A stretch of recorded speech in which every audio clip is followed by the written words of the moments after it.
Hola, buen día a todos. Hoy estoy grabando la primera clase de histología para ustedes. El tema que les voy a explicar es tejido conectivo. Me parece que está programada para el 15 de septiembre. Vamos a empezar. Entonces, los objetivos temáticos de esta clase son, en tejido conectivo, conocer cuáles son las células, las fibras, la sustancia de la matriz y los tipos de tejido conectivo que hay.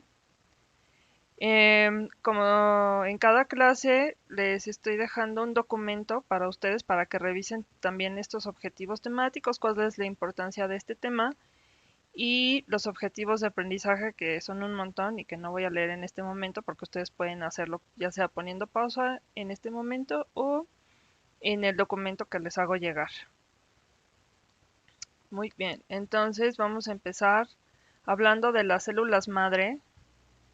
Estas células madre son células que tienen capacidad de transformarse en otro tipo de células. No están definitivas, sirven para transformarse en tejidos posteriormente, sobre todo en etapas tempranas del desarrollo, por ejemplo en la etapa embrionaria o incluso en algunas etapas fetales. Sirven, por ejemplo, también en la etapa adulta para medicina de regeneración. Todavía en la edad adulta hay algunas células madre que tienen capacidad de diferenciarse en distintos tipos de tejidos. En el adulto se encuentran en el tejido adiposo. Luego, tenemos matriz que soporta y conecta físicamente a otros tejidos y a otras células juntas para formar los órganos del cuerpo. Ese es el tejido conectivo. Es matriz que mantiene a los tejidos y a las células unidos para formar órganos. Y todos los tejidos conectivos surgen a partir del mesénquima, es decir, del mesodermo del embrión. Hay células que se observan un poquito más alargadas, a lo mejor está un poquitino, esta se ven los núcleos un poquito más largos, son más indiferenciadas. Su núcleo es eucromático, aquí podemos ver los nucleolos, y eso quiere decir que están produciendo muchas proteínas. Vamos a hablar entonces de las células del tejido conectivo. Estas células son los fibroblastos. Los fibroblastos son las células más usadas que describí hace un momento. Los adipocitos, macrófagos y sistema mononuclear fagocítico, mastocitos, células plasmáticas y los leucocitos. De estas células, de los leucocitos sobre todo, y las células plasmáticas se habla más en el apartado de inmunología. De fibras tenemos fibras de colágeno, fibras reticulares y elásticas. Y en la sustancia de la matriz, que sería el ambiente en el que se encuentran las fibras y las células, están los glucosaminoglucanos y los proteoglucanos, así como glucoproteínas. Entonces, en esta imagen que viene en su libro podemos observar estas células, por ejemplo, este sería un macrófago. Aquí hay adipocitos. Estos son los fibroblastos de los que generalmente vemos muy bien su núcleo ausado o alargado. Acá hay otro fibroblasto, acá hay otro fibroblasto. Ajá. Vemos fibras elásticas que son muy delgaditas, fibras de colágena, fibras reticulares, muy chiquitas, más cortitas. Y todo esto está en la sustancia de la matriz que está compuesta entonces por estas sustancias. Con respecto a los tipos de célula, entonces aquí viene esta tabla que también se encuentra en su libro. El tipo de célula son los fibroblastos o fibrocitos después, ya más maduros. Su actividad principal es producir las fibras extracelulares y la sustancia de la matriz, glucosaminoglucanos, etc. Las células plasmáticas, su función principal es formar anticuerpos, por producir anticuerpos. Estas células plasmáticas derivan de los linfocitos B y para poder convertirse en células plasmáticas requieren un tipo de estimulación que van a conocer en la clase de inmunología o del sistema inmunológico, que les va a dar el doctor Escalante, me parece, más adelante. De linfocitos, que hay varios tipos, también tienen varias funciones inmunes o de defensa, linfocitos T, linfocitos B, CD4, etcétera, igual, misma clase. De los leucocitos eosinófilos, estos sirven para modular reacciones alérgicas Tienen una función, una reacción vasoactiva también y defensa contra parásitos. Se le echan en bola a los parásitos. También lo van a ver en esa misma clase. Los neutrófilos hacen fagocitosis de bacterias, son la primera línea de defensa. Los macrófagos fagocitan o se comen todos los componentes de la matriz extracelular y los desechos, o sea, los componentes que ya no sirven, no se lo andan comiendo así nada más. Y procesan y presentan antígenos a las células inmunes para que empiece este proceso de protección. También secretan factores de crecimiento, citocinas y otros agentes. Los mastocitos y los basófilos producen moléculas activas, tienen unos gránulos en su interior, como pelotitas, que tienen en su interior los productos activos. Bueno, no están activos, pero cuando los liberan se activan. Por ejemplo, la histamina, que es lo que produce la comezón, ¿no? Por ejemplo. Y los adipocitos almacenan grasas neutras. Cabe mencionar en este momento, como creo que ya les he comentado en las sesiones en vivo o sincrónicas, que algunas de las diapositivas están en inglés y otras en español. Es importante que tengan esta práctica del inglés. De cualquier manera, pues yo hablo en español y si tienen alguna duda se soluciona ya sea durante la sesión o por correo o como nos pongamos de acuerdo. Bueno, vamos a empezar a hablar entonces de los fibroblastos.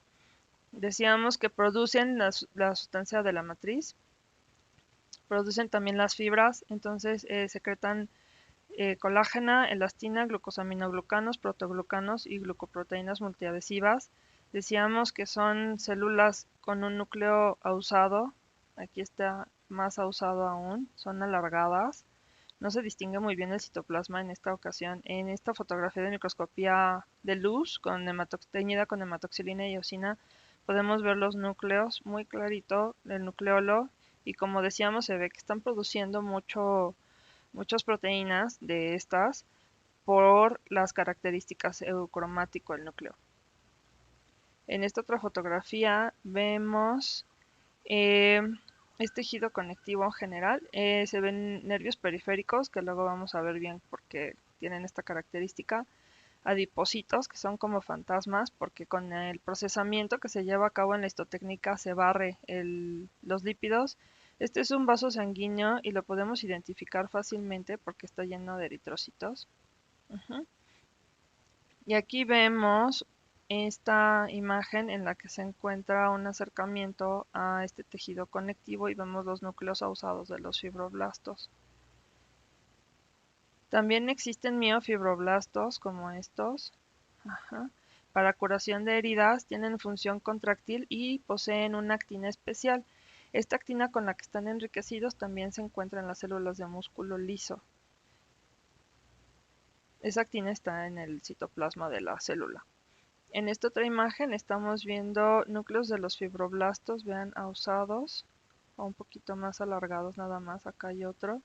Fibras de colágeno que han producido los fibroblastos, todas estas, más núcleos, se ven muy abundantes en esta fotografía de microscopía de luz teñida con hematoxilina y eosina. De entre las células también hay que hablar de los adipocitos. Son células especializadas, se llama tejido conectivo adiposo y su función es almacenar lípidos como grasas neutras en su citoplasma y producir calor. También acoginan y aíslan la piel y otros órganos, a veces un poquito de más. Esta es una fotografía de microscopía de barrido. Ha sido teñida de manera artificial porque saben que las fotografías de microscopía electrónica de barrido salen como en blanco y negro y esta la han teñido y se ven muy bien los adipocitos, vean, como pelotitas rodeados de las fibras de la matriz extracelular y algunas otras pequeñas células, o a lo mejor son adipocitos pequeños que todavía no están llenos de grasa. Los macrófagos miden de 10 a 30 micras de diámetro. Miren, estos son los macrófagos. Vean cómo por medio del citoesqueleto en su interior logran expandirse y pueden abarcar grandes áreas, aunque no parezca, porque nos los imaginamos redonditos, ¿no? Su núcleo es excéntrico. Ahorita les muestro a qué se refiere con excéntrico. Tiene forma oval o de riñón. Son fagocitos excelentes. Reciclan fibras de proteínas y remueven células muertas, desechos tisulares, Son muy abundantes en los sitios de inflamación.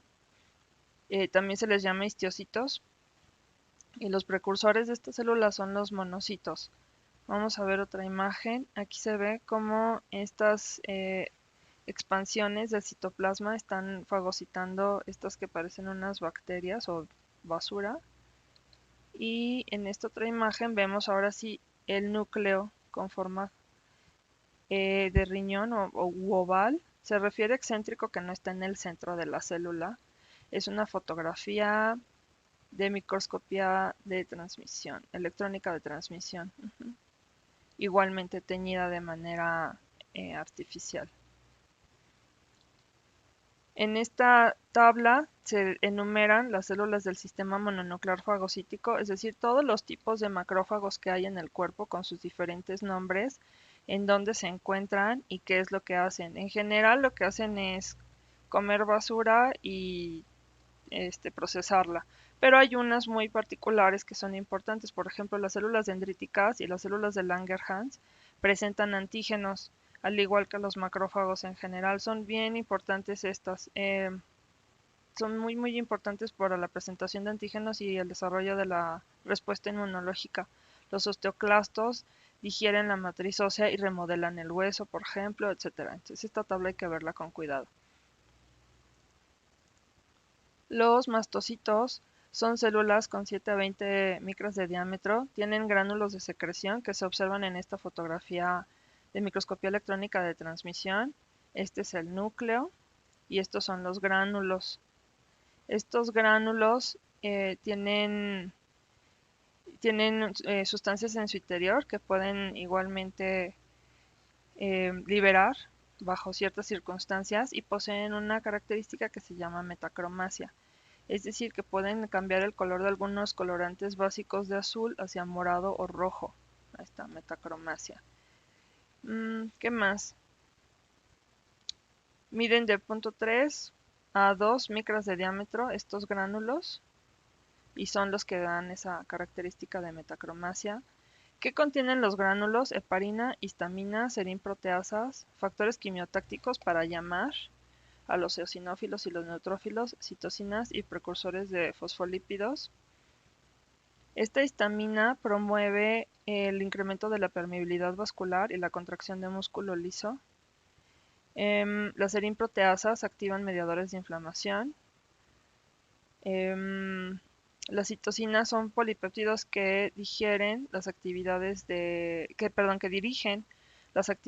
de los leucocitos y otras células del sistema inmunológico, y los precursores de fosfolípidos se convierten en prostaglandinas, leucotrienos y otros mediadores de la respuesta inflamatoria. Entonces vamos a ver esta imagen en el siguiente video, porque creo que este ya se hizo largo. Vamos a ver qué pasa cuando nos pica una abeja.